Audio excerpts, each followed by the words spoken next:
Happy Thursday, Eagles Nation. Welcome to this week's edition of BirdBuzz. I'm your host, Stephen Hellmann here. And before we get into anything, congrats to the Villanova Wildcats. I've been hyping them up every single video since they got late in the tournament, and they won. I'm not going to take credit for it, even though I kind of just did, but congrats to the Villanova Wildcats. Tom isn't here today. He doesn't like it, but you know what? Whatever. He went to Temple. He's salty. He's not here, so I want to say big shout out to the Villanova Wildcats in a dismal year for sports for Philadelphia. It was huge. It was huge to win, and it doesn't feel like a true championship, but you know what? Still feels good though. Also, Jordan Matthews slid into our DMs last night on Twitter. Tweeted out the picture. I got it up now. Here's a screenshot of the tweet of the DM, and then he just used our picture. So Tom sent out a picture from Views from the Link. Make sure you follow that on Twitter at ViewsFromTheLink. And check it out. All the Eagles news you need, you can get that. Also follow Tom Aresco on Twitter at Tom Aresco. He's tweeting Eagles all day. Even though he's bummed he can't be on the show as much as he would like to. So if you follow him on Twitter, that's the next best thing because he is all day talking Eagles and he'll give you opinion and he will tweet back at you. So be ready for it. You want to start an argument? He'll come at you. But yeah, Jordan Matthews sliding their DMs and that's huge for us because we love Jordan Matthews. He's one of our favorite players on the team. So. And we just think he's primed for a good season, so it was great. Moving on, lots of questions. You guys have been doing great. The questions are getting better and better each week, so I don't even need to preface the show with anything. I can just dive right into it. So that's what I'm gonna do here. First question at Philadelphia Eagles 1933 asks, would you prefer to draft an offensive player or defensive player? And whatever the choice is, who would you like them to draft? That's a good question. I'm gonna say offensive lineman, and if Ronnie Stanley's there, that's who I want. But if Ronnie Stanley isn't there, a defensive player, I would do Hargreaves or Miles Jack, depending on who's going to be there. We're going to get a really good player at 8 if we don't draft a certain position, but I'll get into that in a little bit. At Yeezus Eagles 2817, would you rather the Eagles go with Wentz or Hargreaves? Hargreaves all day.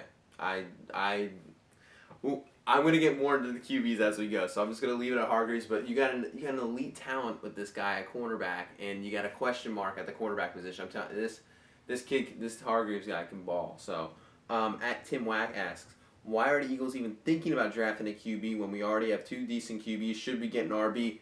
Thank you, at Tim Wack. I don't understand why are we reaching for a QB when we don't need one?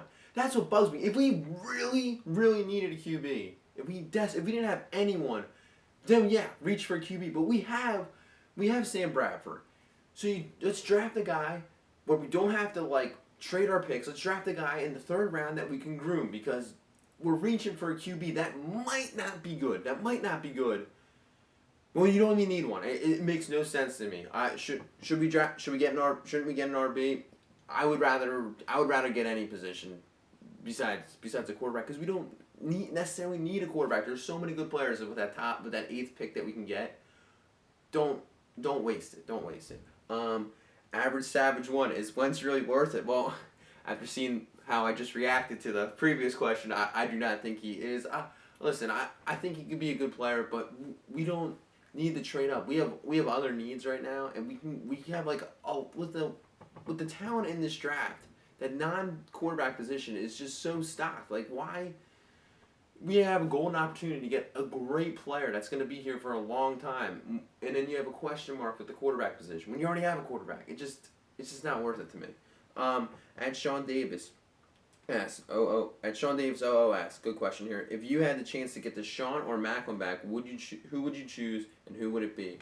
I would say Macklin. I know a lot of people like Deshaun Jackson, but Deshaun Jackson clearly doesn't care about football. All he cares is about getting paid. And he was a good player for us, flashy. The problem with when we lost Deshaun Jackson is we didn't replace Deshaun Jackson. Jerry Macklin, he balls out hard and he tries.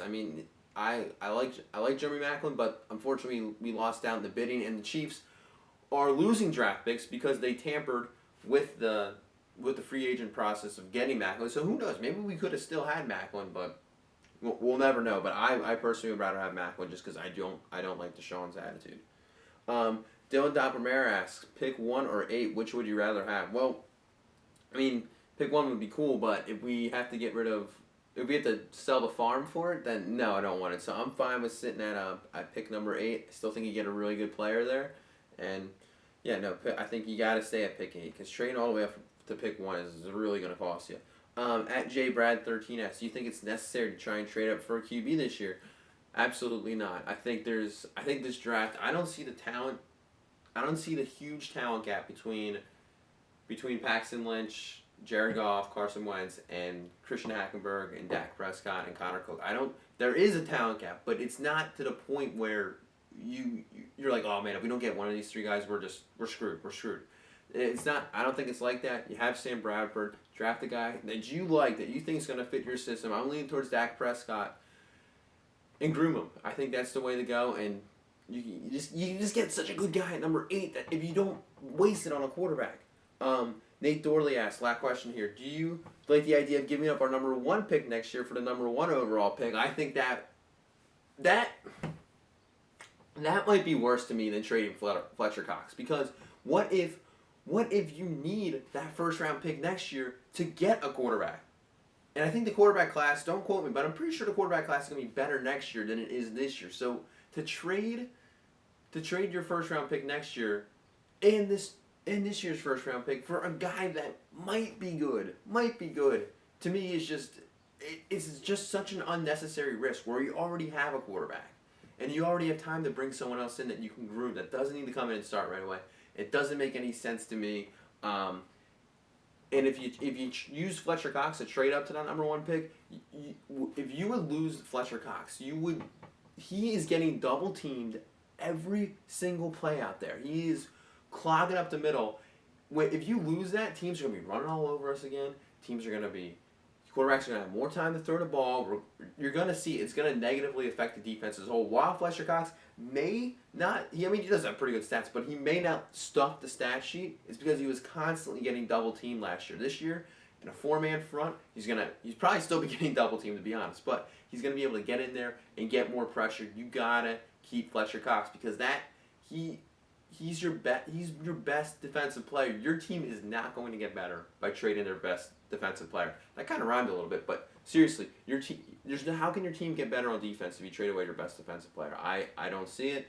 I don't like the idea of giving up any draft picks. We got to 8, and getting the 8 for us was a steal. We unloaded bad contracts and we somehow snuck into 8. So let's just stay at 8, get the best player we can get.